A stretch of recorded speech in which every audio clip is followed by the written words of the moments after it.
and revitalization section. This section is about land reuse sites, which are sites that are slated for redevelopment but may have had chemical contamination. Nearly 1.5 million essentially dangerous land use sites, sometimes referred to brownfields, exist across the United States, including tribal lands. This session will focus on ATSDR and partners work to promote health, community involvement, partnership, communication, and education to support environmental public health work related to land reuse sites. Our speaker for today is Dr. Laurel Vernon. She is an environmental scientist, ATSDR. Dr. Vernon is one land reuse and has supported the ATSDR land reuse health program. This program integrates public health, environmental justice, and redevelopment from the early planning stages. Dr. Vernon holds a PhD in Master of Science in Environmental and Occupational Sciences, University of the School of Public Health. They focus on industrial hygiene and testing.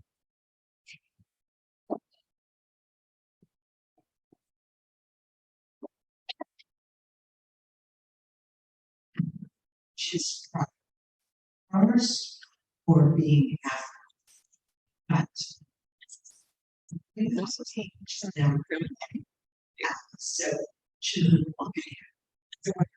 and I believe that we'll have time in this session, some of you maybe in previous summits will have seen my comment panels when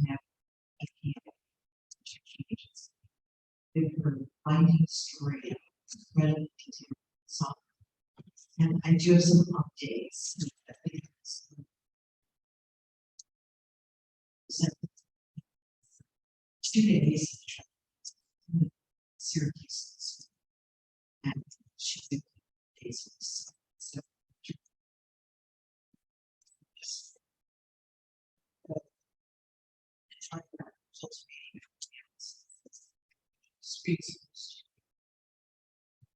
It's supposed to be. That should be. If not, I can see it. See if I can.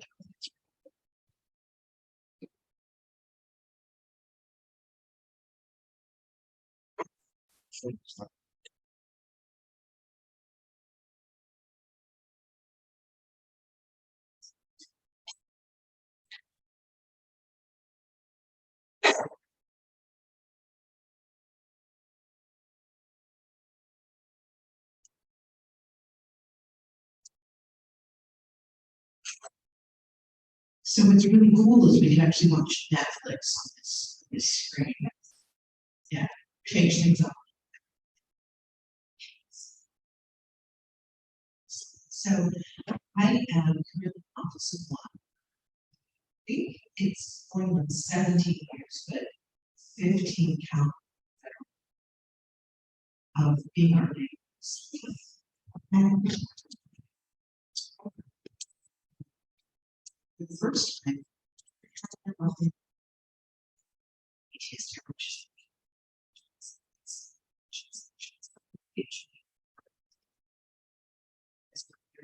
scientists.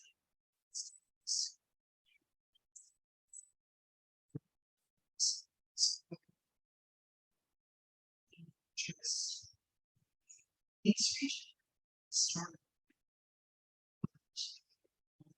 justice and petitions. So the communities that understand which potentially continue. They could be residential, very often. Even I work in a very small town in Missouri,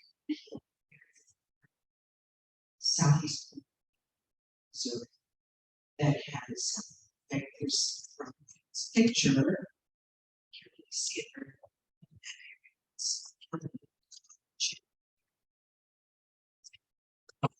That is wrong. It's very precise. It's lighting. Space sites can be small to be large. Typical apartments building just very large manufacturing. So they can range from houses that are manufactured and all the way up to aerosols, some drugs, chemicals, legal facilities. So mostly we associate these sites and we call them land use sites. We associate them. When we look at the types of hazardous waste sites that are on is defined protection. See, at any given time, we 14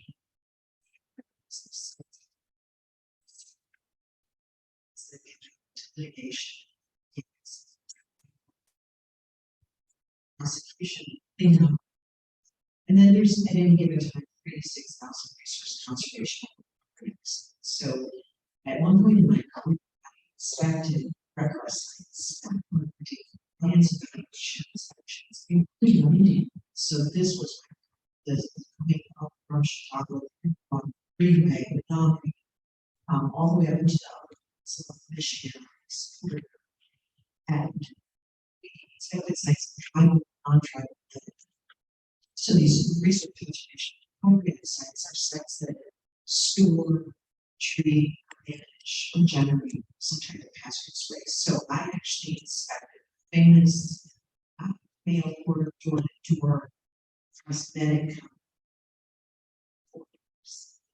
one time, and it was fascinating. The things we put on our bodies generate hazardous waste, right? A lotion and mosquitoes, they lipsticks, probably take stock out.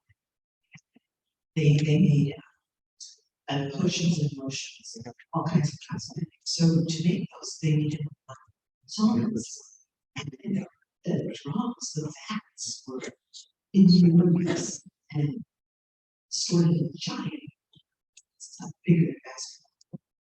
So, this would be perfume. So, it came out smelling very good that day. So, but that was, if they messed up, they held their tanks too long. They really, it could get a violation. So there could be 3,000 to 6,000 regulation sites at any time. Now, this is just a guess of 500,000, 450,000. So that was a guess that was made many years ago. This is just a guess. We don't know. And they're constantly discovered. So just taking that estimate of how sites, 1,400 and an estimate of 3,000 rights for it's 500,000, 60 times more prevalent. And from our work and from research, we know that these things are not, they can harm. So brownfields in my work, subsidy it's HST on the page is close. Chemical superfoods, landfills, and emissions techniques.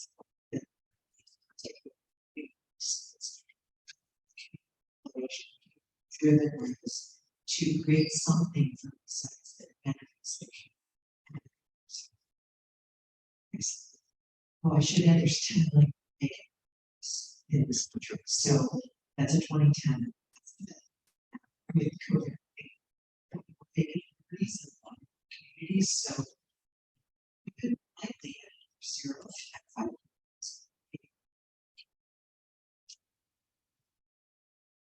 So where environmental intersects this, concern how we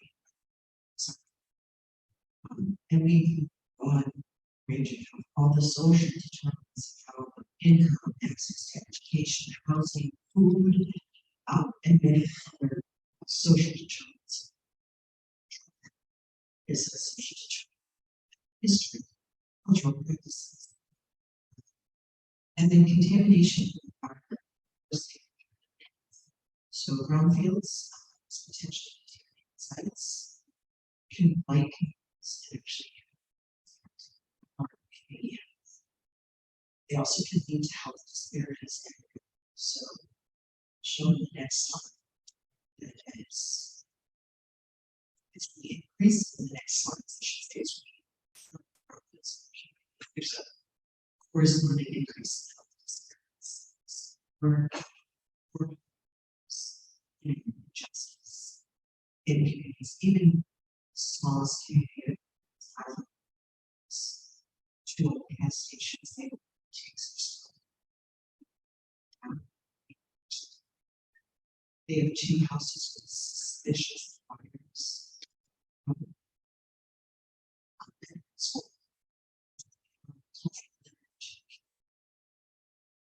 so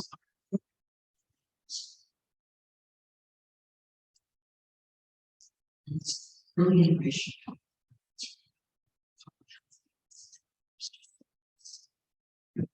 because we're perceived as getting one truck transfer station in a small community that doesn't have any businesses, small, why is that? That's from school. So what's better for the community? Community has some developers tree park, and they found a way to make a lot of money. They're good at it.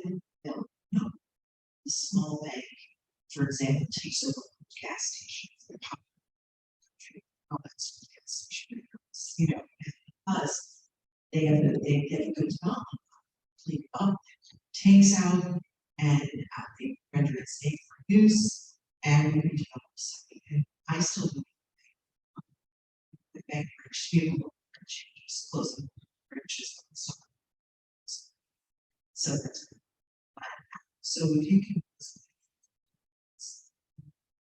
it's you'll feel in some resources.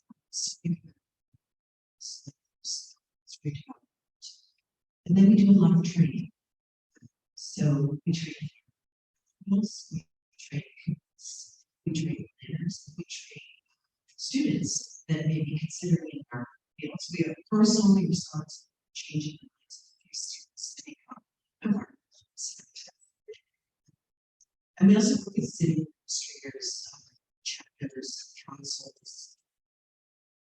This is just meaningful. We trained 40 people, 10% of them came on a pre-conference training on the Monte, competed all field trips. About Syracuse, we had 40 people on day one for evaluating this, and 30 plus people on day two for communicating our my management director, Chris said,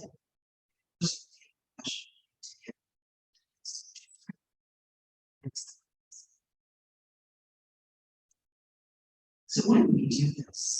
This map, check the generation, 2020, time over about 30, I think there's 33 south, 33,000 sites that have been funded by USDA, federal program, to assess, this is largely assessment, just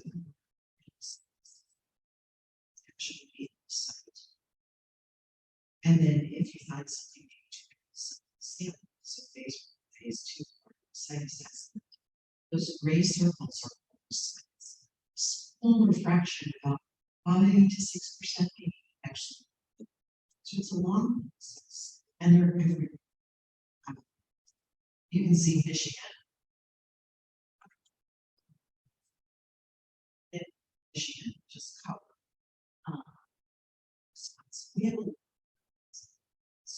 We have a lot of industry, Great Lakes, shipping canals, dry dock. But the harbors and the settlements have some years and years of contamination across the country. So the gray circles are the known benefits that receive federal funding. This does not include sites that state funding. They don't communicate mapping tools, they have their own tools. So the color circles are very tasty. It's chased. So green is for soil sampling and soil history. Field assessments on Brownfields, where we can look at risks to population. assistance. And I did mention that this program. But I heard on the statement of 40. So Dr. Caudell, Rooms Region 5 Director, part of our network, help support pilots, recently done policy justice folks that are hosting. So Brown is state director, the Brownfield. So we have hosted 80 pilots across the country. Bemidji, Missouri.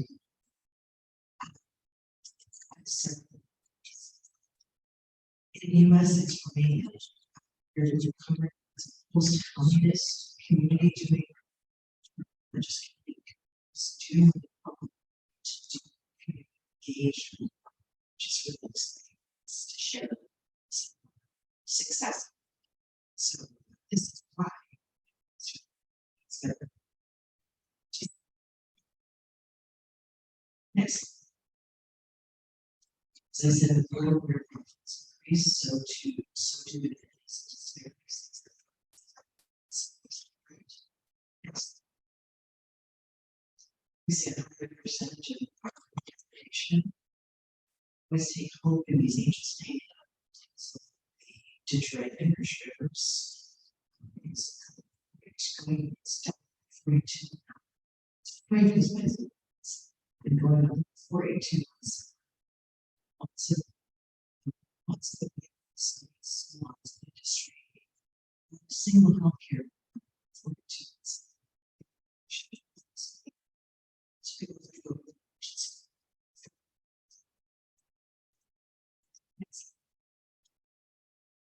Courthouse. This is, I believe this is in the screen. Next. And limited options for preparation. This looks like a super nice playground. It's brand new.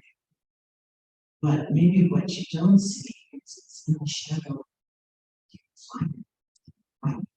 Which I can see from the picture. Something about seeing that image bothers me every single lighthouse. You can see the steel across Lake Michigan. And then this other image was an image I took southwest Detroit, which is another marathon. And these are two children playing barefoot, rain, and near Nashville. Excellent. We see limited access to light comes into our neighborhood. There's light comes to get out of here to do how it happens. It leads to dismess. There's people that come into a town, see in the shop there, trade, go to a store, certain grocery.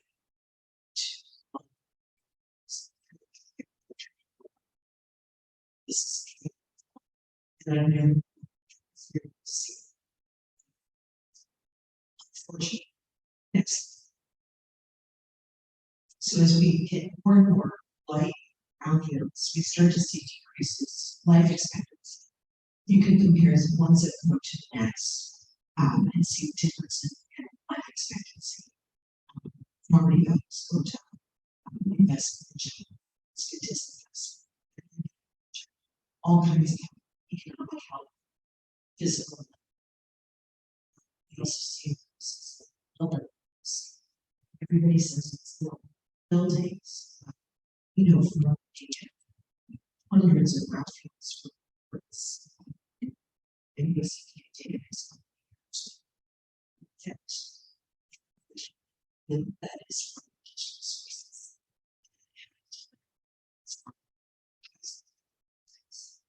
We also see increases in cancer rates, disease, pollution, inequity. Next. So what we know is that communities who may be very wrong activity sites and their effects And these are shots of this way. You know, I didn't know this picture.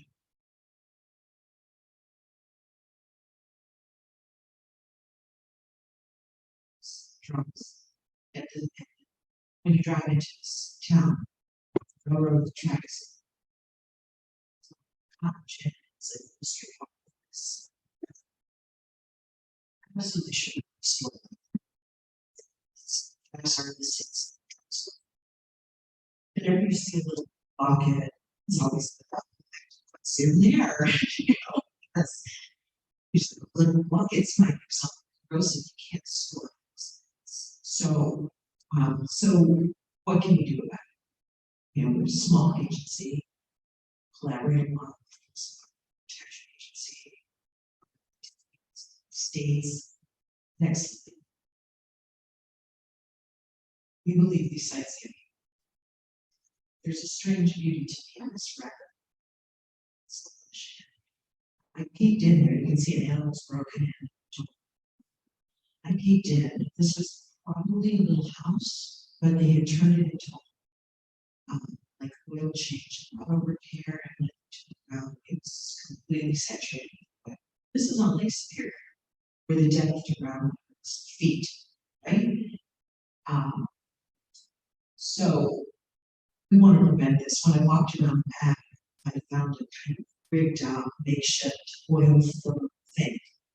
I wasn't sure if it saw it when PVC piped and engaged to a lever to like I guess change, get clean oil to change oil. And it just sitting there for a long time. So we believe we can create a safety net through partnerships, education assistance and resources. Next. I mentioned our stakeholder network, the Brownfield opportunity. Since 2015, that has taken on, which is exactly what I work for the federal legal private sector folks. So we got them. And they're like behind the scenes applying for grants, writing grants for people.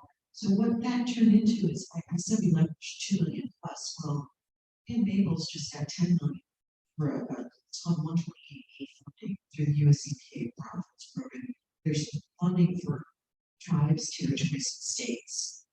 So she's cleaning up investors. Our network also helps increase our visibility. We're a small agency and a small partner with the National Health Association. So education units. We're in the middle of training through CDC so that they don't have disability.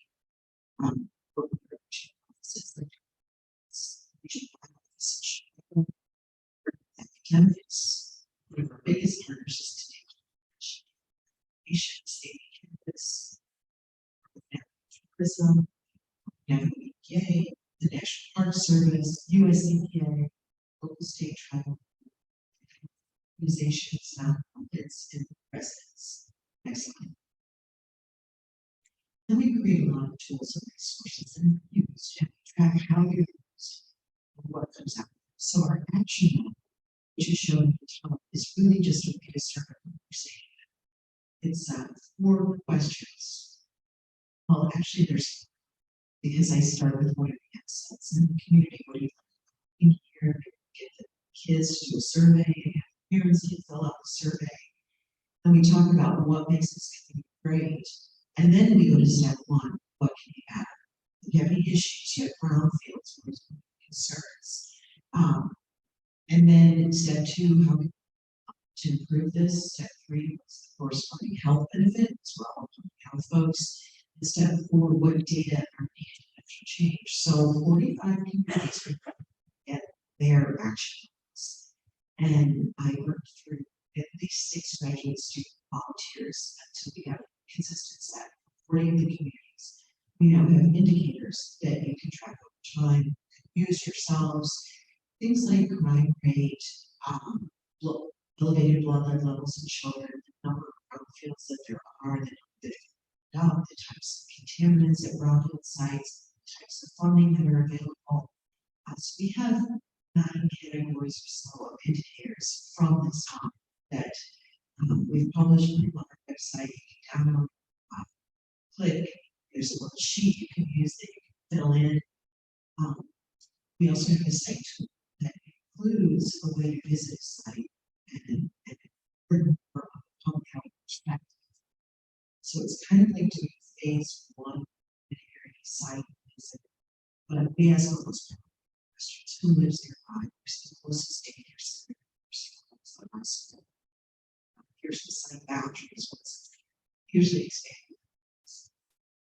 Then we have the training mentioned in our certificate, and we publish. We try to get the word out. Our newest publication will be out next year. It's a chapter in principles of communication, and one thing I think there was a singer who's a specialist in college, and my partner from Missouri. So not only are they contributors to it, but they're the first authors in a journal that's coming out with Voice of the Community. So looking at next. Our book is Land Use Development, Creating Healthy Communities. It's downloadable. We do print copies whenever we have print on books. So I have some stashed in the Chicago office, and we're rapidly doing Atlanta office. And this was written by volunteers from Brownfield. And it focuses on our 5-step plans. What I do and what we do there's no real step. Start anywhere. Starting with community engagement, getting to know the community, evaluating health risks, communicating those risks, redesign health. Fabulous places here in Ohio. Reclaimed land just long after the beach. So there were sandhill cranes, some eagle. It was really quite something. So natural things and combined wild rice is growing. Beautiful places. So we design with health in mind and then measure success. And that's where those indicators come in. Actually starting to measure changes in very broad health measures that were driven by communities. They made those measures to represent them. Next slide. So this 5-step is what we based our book on. Next. One of our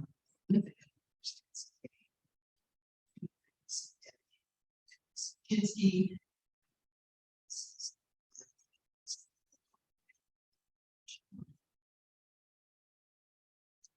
I think this might be, this is like Michigan. Certain. Next, and this is looking to the book. We use it in our training. Next line. The training in which we use the book is also our training steps. We have a good school version. Teaching particularly for sparsely you can't pull down PDFs or upload them. So we created an instructor version of smaller files. They're packets, but they have a PDF version. So we have an instructor version, student version, all free. All available. We do this shorter training virtually. We'll do one module for 5 weeks, for example. 10 continuing education health association. And then based on our work with Today College, some of our first students, the bottom picture, we actually training field activities for several years. How private colleges and universities program and National Science Foundation. So we have a link to the calendar training and our partner health association. Sign pay students to their towards the fifth module, they have a free asynchronous version. Next slide. Again, our modules follow a 5-step interview strategy. We've had physicians, nurses, psychologists, leaders, community members from nonprofits, city commissioners. Everybody learned something, so we leveled.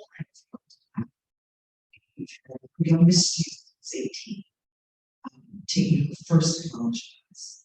So we incorporate all of our tools and resources in this training, and get it certified. And we're also certified as actually certification receipts, and hopefully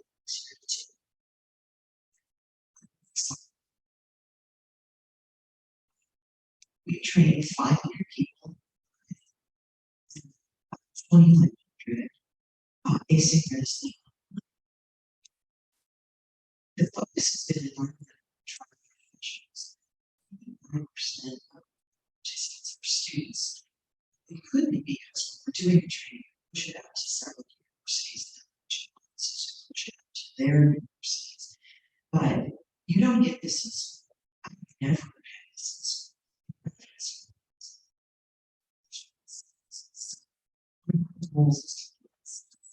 It's practical hands-on work that you can end up doing if you go into program.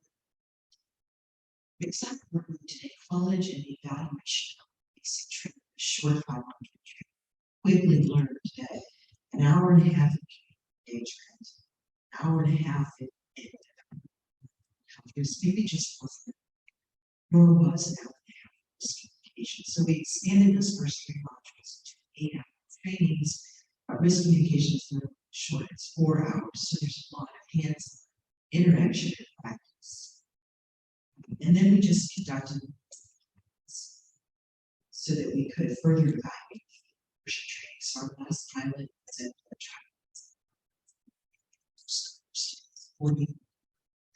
standalone. Next slide. We incorporate a lot of tools in our training, and that you can also use in general. You can screen. This will work on your phone. My environment, it's an EPA tools. Our toolkit, our action model toolkit, that has first power.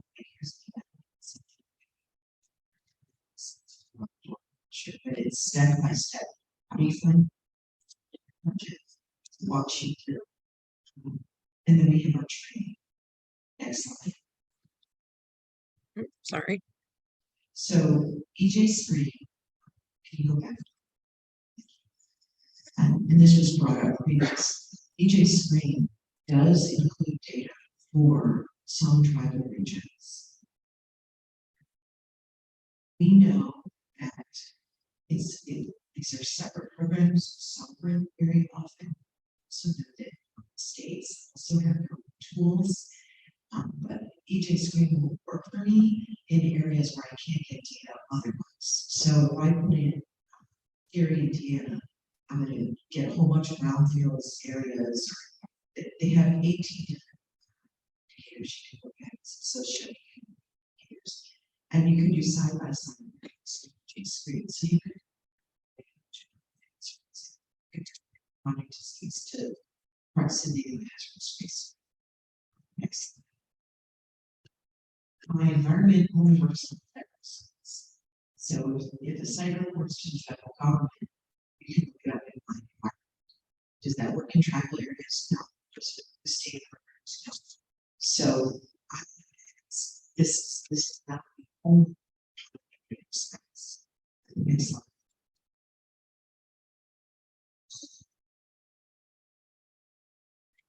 Well,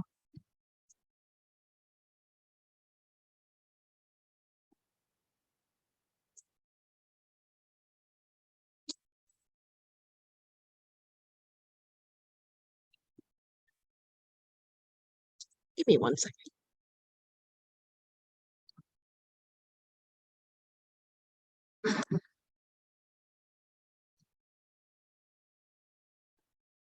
Okay. Hold on. Oh, cool.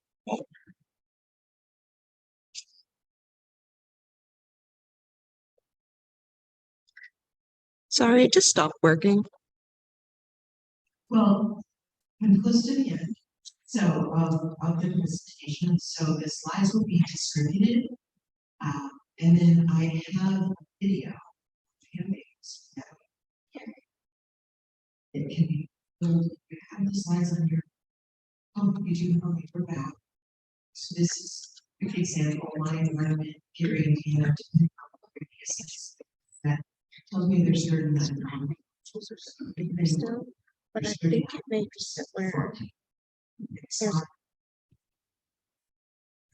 But if I look at Chinle, Arizona, the middle of that is Main Street, it's in about 7. I personally have seen several roads on that street, but they don't show up because they don't. Next.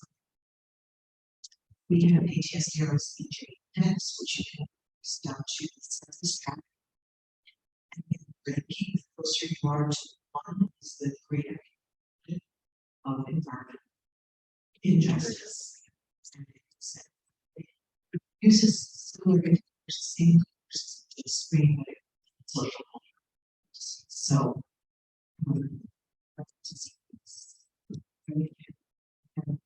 see from the usually with these tools, the darker the color the person is, it's like EJ screen, it's better.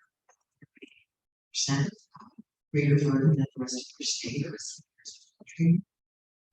In this map, this is Ryan. It's the darker colors.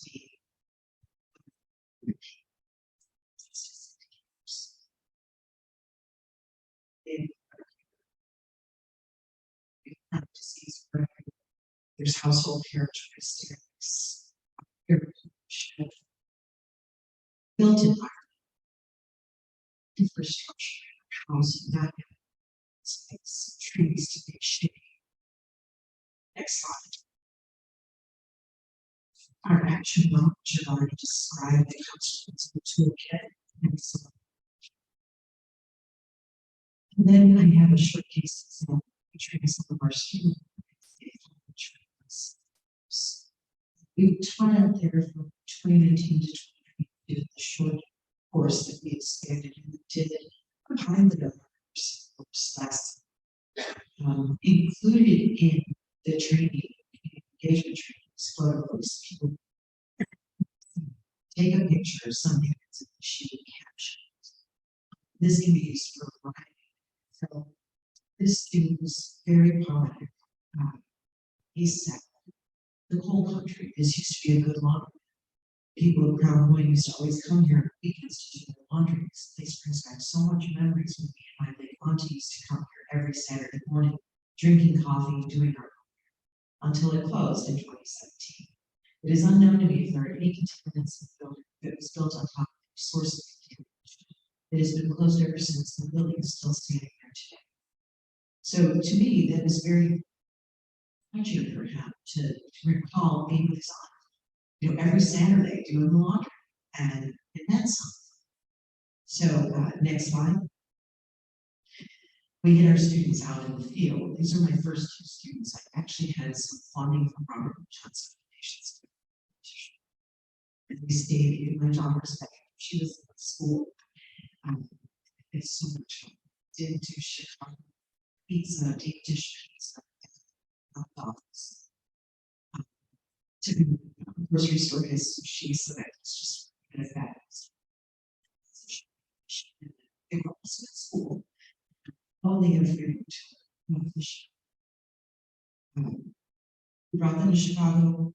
I came out to them twice. And Chicago was in the middle. And here they are in Chile with a licensed environment professional daily site. That was a real phase 1 site. You'll notice that nobody's steel toes. That's because Dave Reed and I pre-assessed the site and pictures, nothing, no contaminants, anything that was a potential problem was fenced, and that's a station. Next. when we do these, we interact with people working in the area. I'm the person that teacher. He's like 6'5". Students are there. Student in the gray shirt that just finished her master's in public health and is now working for the guy in the striped shirt. And because she learned how to do a phase 1, here, guess what she's doing? She's doing lots of that. She told me she was oddly excited about the first real professional phase 1, but she found solvents. She smelled. So we taught our students 2 things. Use your nose. So if you smell something, it's likely something. Totally. We also brought the students to Holbrook where they could tour there. We also taught them something else. These utility poles in the back. You know what's typically on a utility pole? It's not a tricky question. It is. I don't know if I see one distance or not.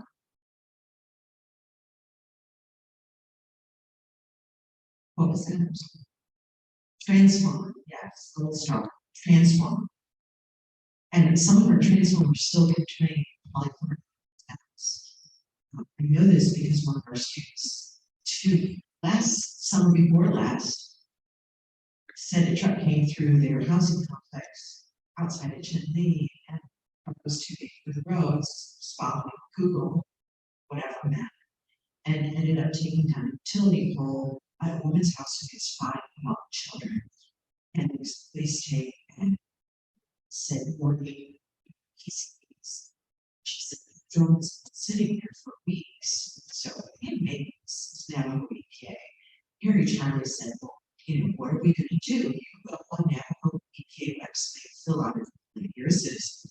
So she did, and it came and picked up. And we suspected it was probably a overpack drone because it's big. So they contained the spill, but that's really scary that the yellow tape was still up. Say danger, danger, and the soil looked a little steep.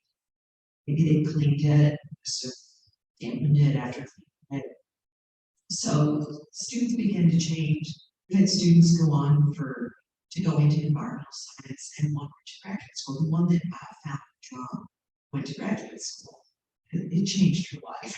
So good. Next slide. Okay, so this image, yeah, a little gold machine, that's an X-ray fluorescence machine, same thing used to determine gold in pawn shops. I discovered Pam Maples is in the purple bandana shirt. This is last summer. We're still on our hair strip mask landing even outside.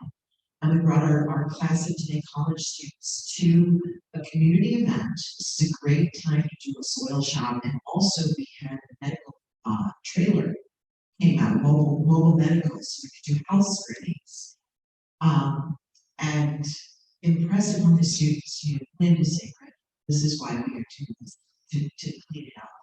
But they got a chance to screen samples using the XRF, and they also got to practice community health education. So it was a great soil shop. This image is in a paper that's about to be published. We included our student work and our co-faculty from today. Next one. We included these final projects in our publication. It's going to compare. So what you see on the map, with both maps, the one on your left is lines. One on the right is our student Tracy said, "I don't understand why we're not showing up anywhere." So she created her own EJ screen. She put this to GIS and created her own, not EJ screen, my environment for 3 communities, Chinle, Nashville, Brownfield. I do what we call windshield survey. It's just a clipboard and next slide. This is another of our students' projects. They looked at water wells and aggregation and looked at radionuclides, so the breakdown products from uranium. Next slide. This is our class. And we were in the microbiology lab. That's where we taught plants, kept eyeing the petri dishes. They tried to put the lid on as they had water samples in there. And that's me in the black dress. They did a blanket ceremony. It's just going moving. So this blanket is now in my home where I work, and it sits on a couch now. We call it the sick couch because if someone gets sick, we live in that. And one day I got up in my husband's sacred blanket. I got up and my husband had the blanket on the couch. I said, "You have to remove that now." And I gave him like this little tiny blanket, 6'4", took the blanket and said, "Nobody gets to use this." It's actually, I can look at it, but I don't know that the dog here. So it's just Daisy for Steve. Next slide. Right, that's not success stories. We've trained 3,000 people. We'd like to train 1 million and raise awareness about these types of sites and how to engage. Excuse me. And we've been able to influence our students. And my colleague Neil Risinger is now getting his master's, and he's learning to do with colleagues cleaning water with UV and other methods in that operation to create usable water. Next slide.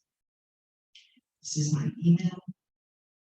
Reach out if you have training, like the training, or assistance with any questions. So, how's everyone doing? It's my last slide. How's everyone feeling?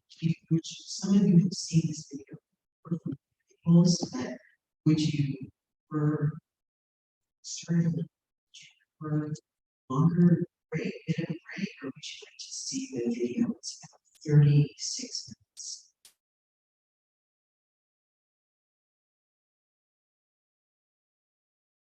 You can watch an antique break. We can run it. You can cycle it. Pam is very engaging, so no matter what slide she's on, you'll enjoy her. You can come and go. And I don't know if this is the presentation where she said there's a whole lot of cookie out there. So if you're able to pull up the link, it's on YouTube.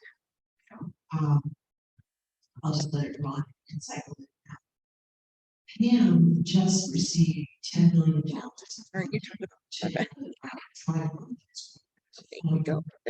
Using that state state tribes. Which one? She also discovered it's That one group is she indicates it in the video how to use it. She's confirmed it. And they confirmed that. So there's different forms of chromium. There's also there's chromium 3. There's chromium 6. That first ionization. That is carcinogenic. It's highly toxic. There was earlier. Chromium is actually Which it wasn't give that signal. Okay. too much maintenance. So she confirmed that some of the chromium and has received a whole lot more finish assessment and start for the site. And then her colleague, Steve Martinez, just received $5 million for community work. We would like to see the sawmill put back into use. It's withdrawn land is for purposes, so it could be it was a company town, everything except people adjacent. So it's able to work is not actually very large.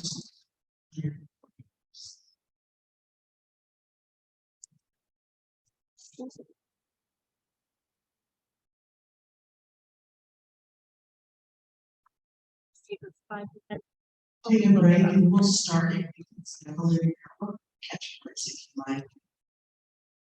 It happens.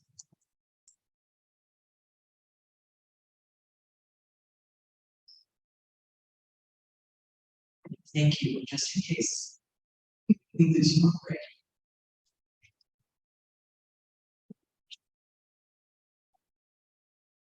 There's still some words that cannot be heard.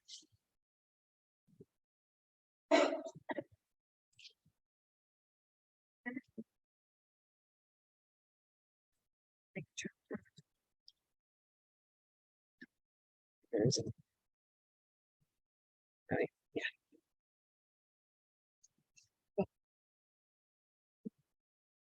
Right.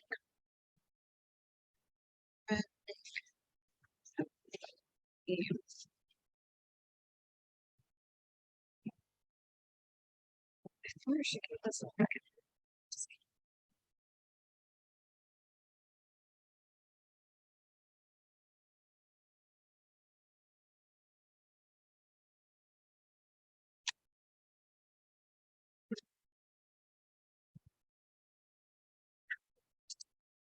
Because it was the Phoenix one, or maybe I pulled it from, maybe I pulled green.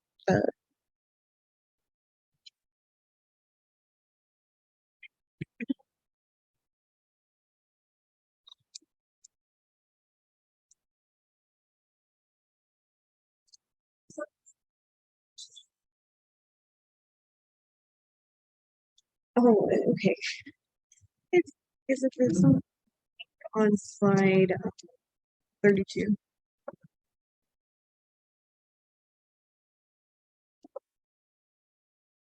Yeah, I have a different. A couple more before that. Yeah. That one.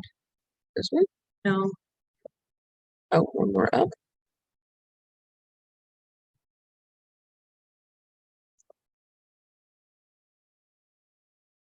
No, look at that YouTube video. That's what it's called.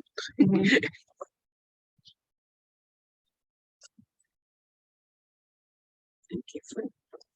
Yeah.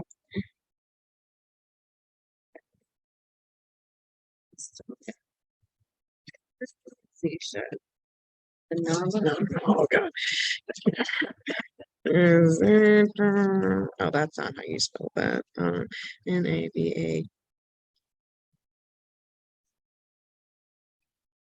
Of Navajo.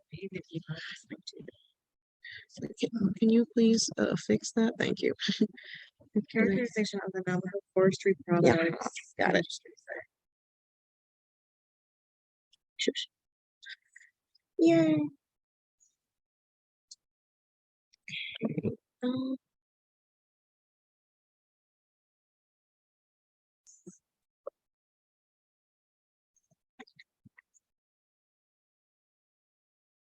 hmm, I have no idea. And I don't really know much what more we could do. Should I go ahead and start? Yeah, I'll go.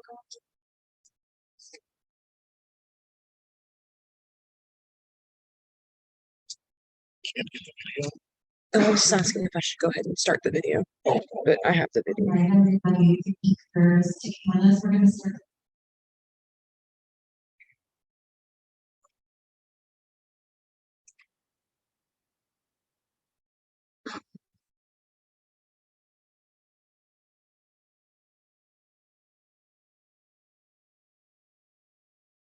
I don't hear sound.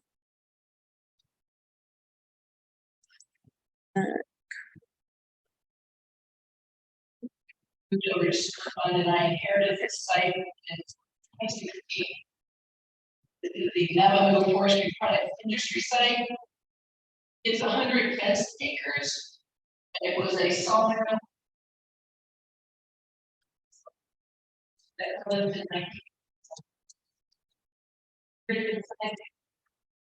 and have done a lot of work on it. But it goes back and forth between phase one and phase two.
Video link is in my slide deck. Just like this one. Wanted to end here, and mention next minute. She's now confirmed at the site, and Black Creek flows into Red Lake. So this is a very distressing site. Positive is that Pam just read $10 million for 5 years of site assessment to also have an environment justice problem solving grant. Yeah. So there's been many positives, and the site will be cleaned up. We believe, and it will take decades. It's an enormous site, and the hope is that they'll be designated as the involuntary. So, purposes, we'd love to see actual growing greenhouses and use some to drive into places in the nation that they could be their own food distributor. Really cool. So thank you so much, and my email is up on the screen, and reach out anytime.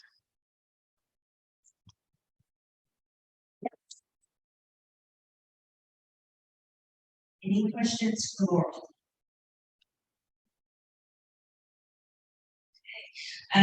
It's time for the break, but before we take the break, I just want to announce for the federal staff that are here.